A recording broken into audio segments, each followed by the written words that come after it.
Antarctica की ठंडी बर्फ में पेंगुइनों की एक छोटी सी बस्ती रहती थी। उसी बस्ती में रहता था अल्फा, हमेशा हंसता मुस्कुराता मौज मस्ती में रहने वाला सबका चहेता पेंगुइन। जिंदगी उसके लिए बस खेल, हंसी और बर्फ में फिसलने का नाम थी। लेकिन जिस दिन उसने पहली बार जीवा को देखा, उस दिन अल्फा की धड़कनें बदल गईं। जीवा छोटी सी, बेहद खूबसूरत, शांत आंखों वाली एक पेंगुइन, वो बस अल्फा को ही देख रही थी और अल्फा एक नजर में ही उससे प्यार कर बैठा। फिर दोनों साथ साथ बर्फ में खेलने लगे, हंसते, बातें करते, छोटी छोटी खुशियां बांटते। अल्फा हर पल यही चाहता था कि जीवा कभी उसे दूर न जाए। एक दिन दोनों रोज की तरह साथ बैठे थे। तभी अल्फा ने जीवा से पूछा, तुम्हारा सबसे बड़ा सपना क्या है? जीवा ने कुछ नहीं कहा, बस सामने दिख रहे बर्फ से ढके ऊंचे पहाड़ों की ओर इशारा किया।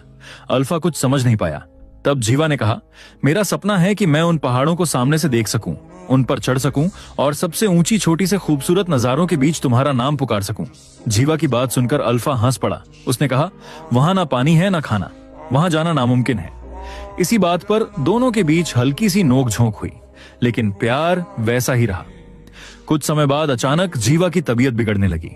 अल्फा ने उसका बहुत ख्याल रखा, दिन रात उसके पास रहा।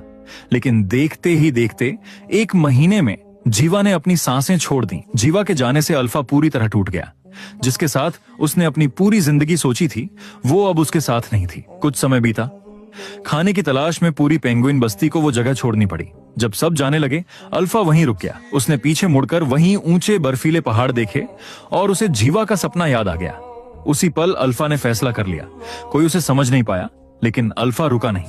वो आगे बढ़ता गया, चलता गया और आखिरकार उन पहाड़ों की चोटियों तक पहुंच गया। उसे पता था वहां ना खाना है ना पानी, वहां वो मर जाएगा। लेकिन यही तो उसका सपना था। अपने प्यार के लिए उसने जीवा के सपने को अपना सपना बना लिया था। अपने आखिरी 7 मिनटों में अल्फा की आंखों के सामने उसकी पूरी जिंदगी घूम गई। जीवा के साथ बिताए हर पल, हर हंसी, हर सपना। वो जानता था कि अब वो मरने वाला है, लेकिन उसके चेहरे पर सुकून था, क्योंकि उसने जीवा को अपने अंदर जिंदा रखा था, उसके सपने को जिया था। और फिर बर्फ से ढकी उन ऊंचाइयों पर अल्फा ने दुनिया को खामोशी से अलविदा कह दिया।